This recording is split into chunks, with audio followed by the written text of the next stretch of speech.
On tonight's episode, Chris drives his UDR. We also do some waterproofing. And I came back from Chilliwack finally.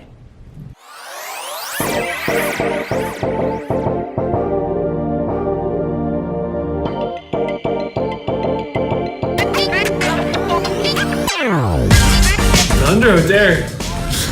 It knows this show is coming. Episode 20 is here. Struck lightning.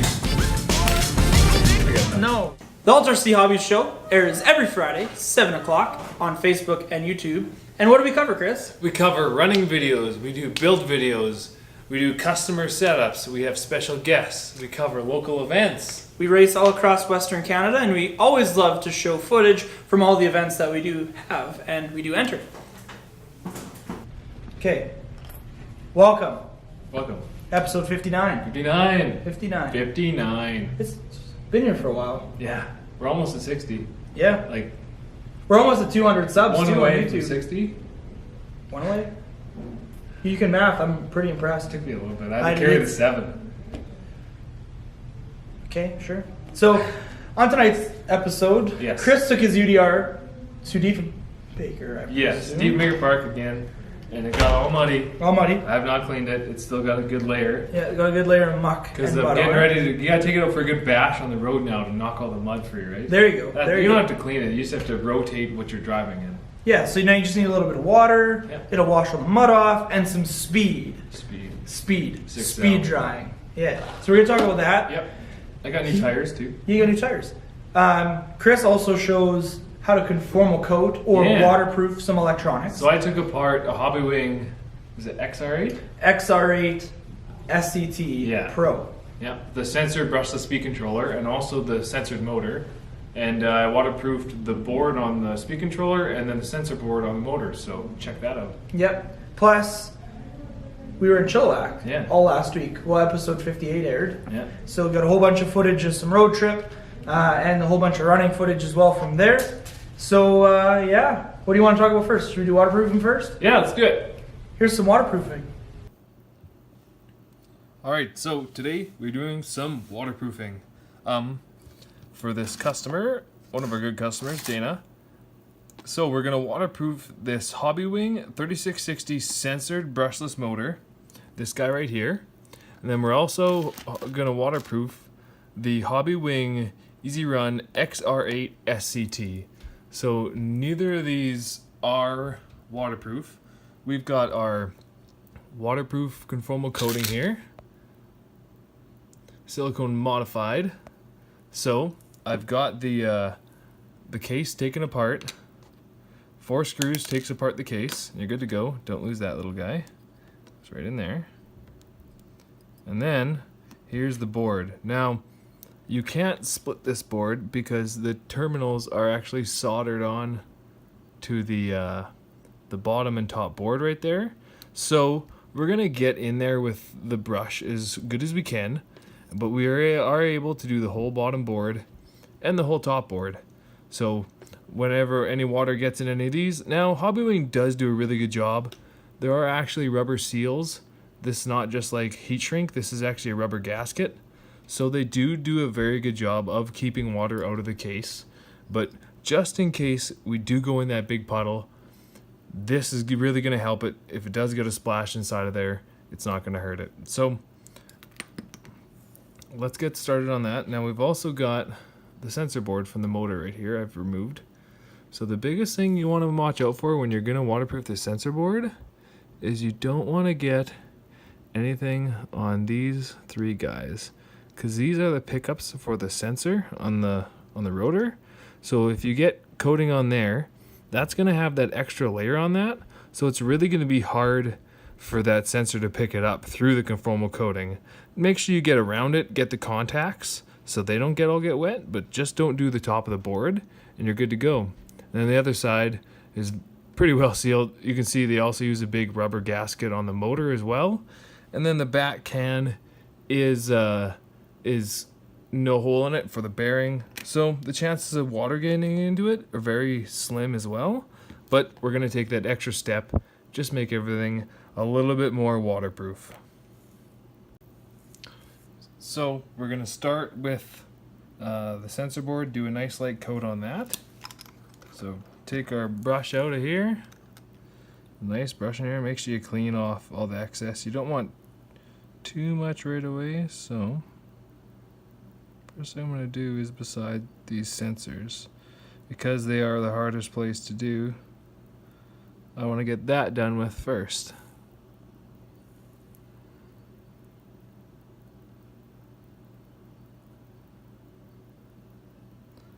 Take your time.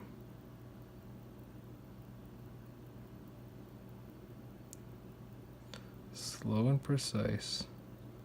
That's the key.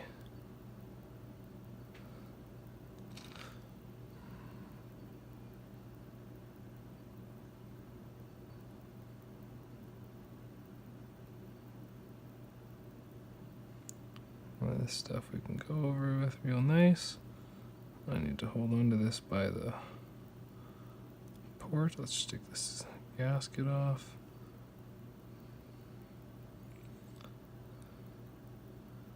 Now, the way we're going to check this is with a UV light. So once we get a good coat on there, and we do both boards, we'll check it on the UV light, and we will see what it looks like. The UV light's going to show anything you missed, or anything like that. It's a pretty good coat there. That can sit and dry. Now we're going to do the board. So the board's pretty basic. There aren't any sensors or anything you need to watch out for. So start in one spot and just start brushing.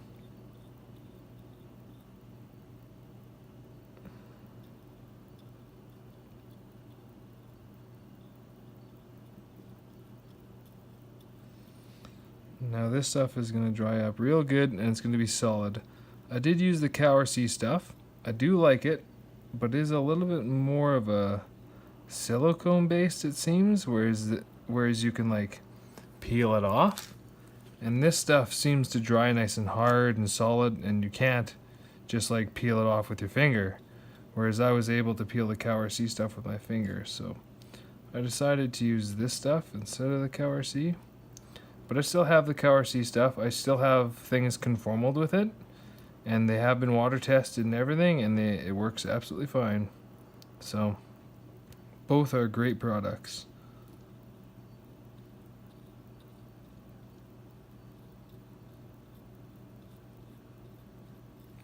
Like Bob Ross, conformal coating.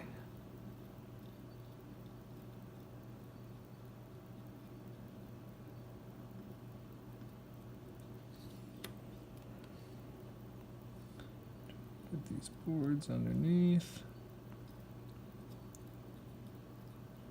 And we will have to flip it over to do the middle and everything. Put it on its side. But that's alright. I'm just going to stick the brush in there and try to get as much as I can just in all those areas. The nice thing is we can always check to see what we missed with the UV light. So there's not really too much to worry about there. The main thing is getting the bottom board really good, because once you get water in there, it's going to sit at the bottom of the case. So you're really going to want to get that really nice and coated.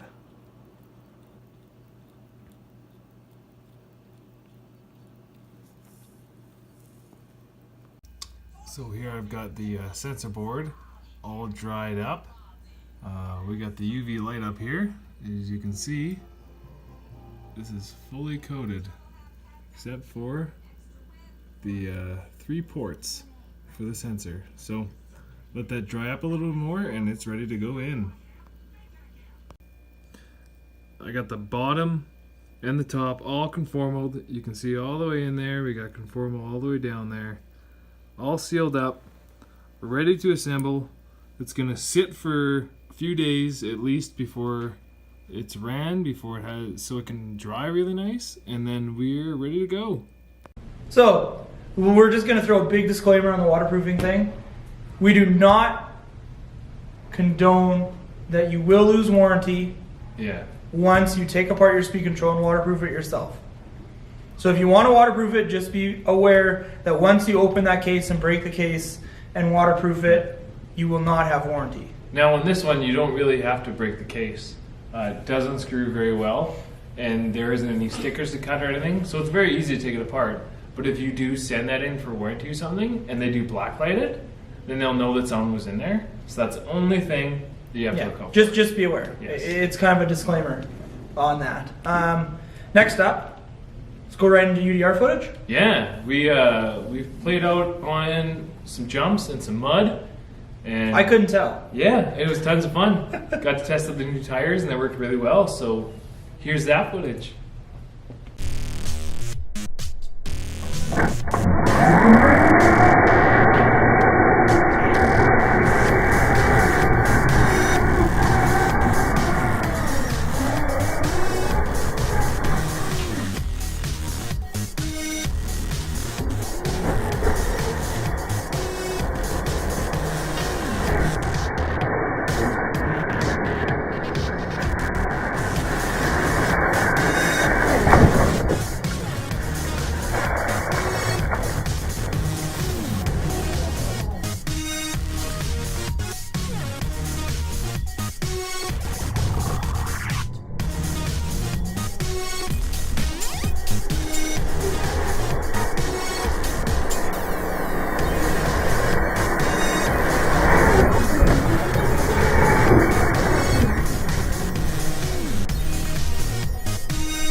So That was good footage. that was some great footage. That jump was pretty wicked. Yeah. Yeah. So the part So when it came down, that was really good too. I like how you did a barrel roll and then landed on all four wheels. Yeah, that was impressive. Yeah.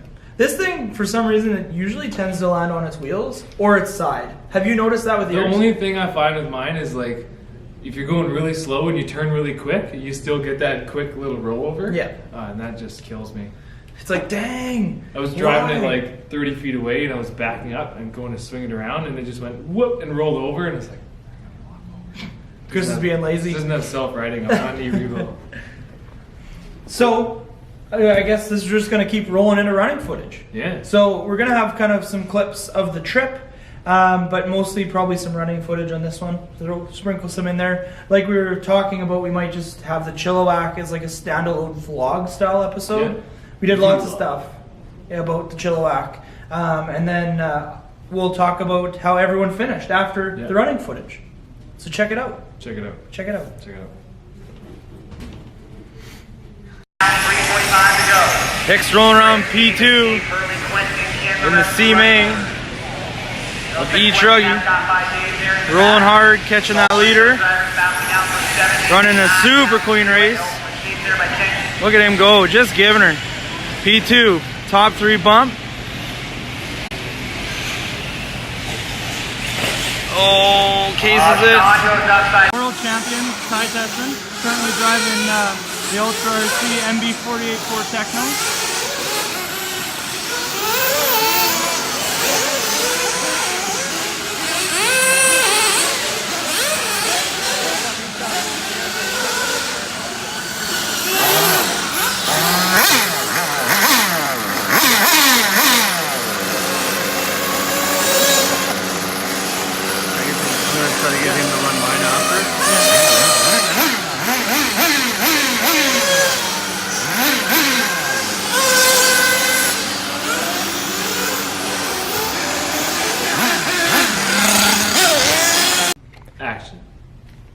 Okay, so some footage from Chilliwack. Let's talk about how some people did. We had some people finishing quite well in the old Chilliwack. So want to say a big congratulations to Mason Henderson. He TQ'd Nitro Truggy, so top qualifying honors, and took first place. He was the only Canadian in the top 3. Everyone else was from the Pacific Northwest, so like Washington, Spokane area.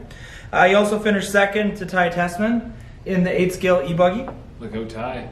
Yeah, he did very, very good. And then finished 7th in the Nitro Buggy A-Main.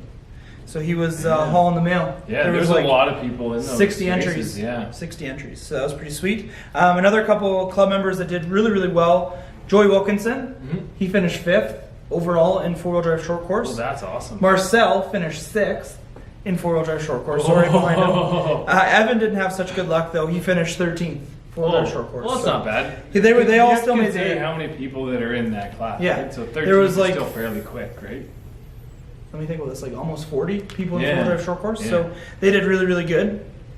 17th is better than like 38th, right? Yeah, that's true. Joey and Marcel also made the A-Main in 2-wheel drive buggy. Yeah. They didn't fare so well. They had some parts breakage. Yeah. They're 11th for 2-wheel drive for Joey and 13th 2-wheel drive buggy for Marcel. That's not So too bad. had some parts breakage. Yeah. And then going on to 4-wheel drive buggy. I finished 7th in 10-scale 4-wheel drive buggy. Not bad, not bad. Mason finished 12th. And Evan finished 11th. So three Saskatchewan guys from our club in the A-Main of 4-wheel drive 10-scale buggy as well. That's impressive. Yeah. We also stacked E-Truggy. So myself, I made the A and E-Truggy. So did Joey. I finished 4th overall, and Joey finished, I do believe, 9th in E-Truggy. So we stacked the main there. So yeah, there were some other guys that didn't have such good luck. We're battling some parts breakage. Jeremy Derbyshire, the youngest guy in our group, he was 14th in the D-Main 4-wheel drive buggy. I think he ended up breaking. And 13th in 2-wheel drive buggy in the B or C main. He broke as well. His dad, Darren, their first time coming out, was 11th in the B main in 2-wheel drive short course. 9th in the 4-wheel drive short course B main. So they made That's the B. exciting for the first time out, right? Yeah, they did pretty darn good. Yeah. Hicks had up and down luck, honestly. He was 13th in 4-wheel drive buggy in the B main. Yeah. Just missed it. Yeah. And short course he finished 4th, so just missed the bump up. So the bump was top 3 bumps, so he just missed it. Sharf built a brand new kit on Thursday. He built a brand new Associated when we went and hung out with the guys from High Performance. And he finished 6th in his Nitro Truggy B main. He finished, I think, 7th or 8th in the 40 plus. And then ended up breaking in his A main for Nitro Buggy. Oh, he broke the new buggy? Well, it was a parts failure. Was it? Put together parts failure. Oh. The flywheel came loose. So, yeah. Kind of sucked. That'll happen. And then Gord, our good buddy Gord, he did pretty well for his first time too. So Gord is the oldest, most mature out of the whole group. Gord's like 76, 77. He's a cool old guy. We hang out lots with Gord. But him and Joey from McDowell. And Gord finished, I think, in the C main and 2-wheel drive short course, and I think he made the C main as well in 2-wheel drive buggy. So we all did pretty well, honestly. Good job. For being a track that we've never seen before. The straightaways and it was a big track too, eh? 230 feet was the front large. straightaway. So bigger than what you're used to. Yeah, it dwarfs our indoor and outdoor track combined. Yeah. So congratulations to everybody, showing how good the SK Off-Road Club really is, and how good us Saskatchewan boys are. So we put ourselves on the map in the off-road community. So that is the end. Episode 59. So I want to say a big thank you to all the people from CamRC, High Performance Distributors, as well as the Wars series for putting on a great event. There was 450 entries total. That's a lot of people. There was a ton of people there. It's a lot of nitro in the air. We ran 96 heats in qualifying on Saturday and 51 mains on Sunday. So we didn't get out of the event. If you're following us on Facebook, I want to say a big thank you to everyone following us on Facebook, giving us the good lucks and all that stuff. So thank you everybody for following in and giving us all the well wishes. But yeah, it was a crazy long day, Saturday and Sunday. We didn't get out of the track Sunday till like 7:30. So it was a long trip home. Yeah. But the event went super smoothly. Justin Wild puts on a heck of an event. He's the RD, so the race director. He was super smooth event. Everything went pretty much flawlessly. Very few people had much of an issue with how he ran his event. Oh, that's good. There was some parts breakage. If you didn't see kind of the clip of the track, we'll throw that in there as well in the video. If you didn't see the clip of the track, it was huge. Yeah. 230-foot straightaways. It's huge. Heck of a straightaway. Yeah, it was crazy. So did you have to gear your car up for that or anything? yeah. The nitro guys, we went from a 13-tooth clutch bell to a 14. Yeah. And the electrics, we normally run like a 16-tooth pinion. Yeah. We went up to like 17s. Some of us went up to 18s. Just to get that extra speed on there. Yeah. So that was crazy. That's crazy. But we also broke a whole bunch of parts. That track was hard on cars. Yeah. In the video, there's like a spine, they called it. So it's like a big wedge step up kind of. So you got to go up and then back. Yeah. Oh, that's and it was pie shaped. So it was shaped like this. So you had to kind of come at it at an angle and like whip the car in the air to downside the other side. But it was like 8.5 feet tall. It was, you couldn't see the top of it if you were marshalling at the bottom. It was ridiculous. Jeez. So they went huge this year. So Brian Cerneals, Mark Hilton, and all the guys that built that track went crazy. So thank you again for all the hospitality. And thank you, Chris and Dan, for giving us the tour of the new warehouse. That was pretty neat. I sadly didn't get any footage of there, but they were super nice and welcoming to us, coming in and showing us all around. That was the whole club that we went down with. So we went down with 10 people from Saskatchewan, which is huge. We've usually only gone with 4. I'll have to go visit HPD one of these days. Yeah, I'll just drive down there one day and show Chris up. got a sweet hat. I saw the hats, and I was like, I better get a hat for Chris, or he's going to be really mad at me. So I wouldn't have been mad. I wouldn't have even known. He would have been disappointed. But I am super happy now. Yeah, so he got a sweet Traxxas hat. But yeah, we want to say congratulations to all the people that did amazing down in Chilliwack. Mm-hmm. And yeah, it was a great event. So thank you, everyone. Thank you. No, thank you for doing the live. Coming back. Yeah, thanks for doing the live without me and making sure you had Facebook posts and all the other good stuff. So yeah, that was the end. Episode 59. 59. Ultra RC Hobby Show. Earth Weekly. He's Chris. I'm Aaron. You almost called me Quiz. Quiz was playing crazy Hello, my name is cupcakes. Quiz. And he's playing crazy cupcakes. Yeah. My name is Simon. But yeah, as you can probably tell, I'm under the weather. I got sick. Aaron's getting sick now. Yeah, No, I got sick sick last Thursday when we were on the trip. That's the way it always goes. Yeah, so sick all weekend. That was awesome. But yeah, thank you again to everyone that posted on Facebook page, wishing us a safe trip and all the good luck. So thank you, everybody. Don't forget to like, comment, and subscribe. Don't forget to share with all your friends on Facebook. Yes. And the big thing is don't forget to like his new page, RC Deebs, on Facebook, YouTube, and Instagram. I usually say Snapchat, but that's a bold-faced lie. He doesn't have Snapchat. I do, but I mean... Not RC Working on it. Not RC Deebs. Don't forget to follow us on our Snapchat. Yeah, Ultra RC Hobbies. Yeah, and don't forget to check out the website. Ultra RC Hobbies. What's the website? What's our URL? www.ultrarchobbies.com. Pretty sure there's like HTTPs or something. Yeah, but that like a backslash. Backslash, colon. Sorry, too soon. Semicolon. No. Nobody likes the winky face colon. 20% there. Yeah. But anyway, that's the end of episode 59. Thank you for watching, and we will catch you on the next one. Bye.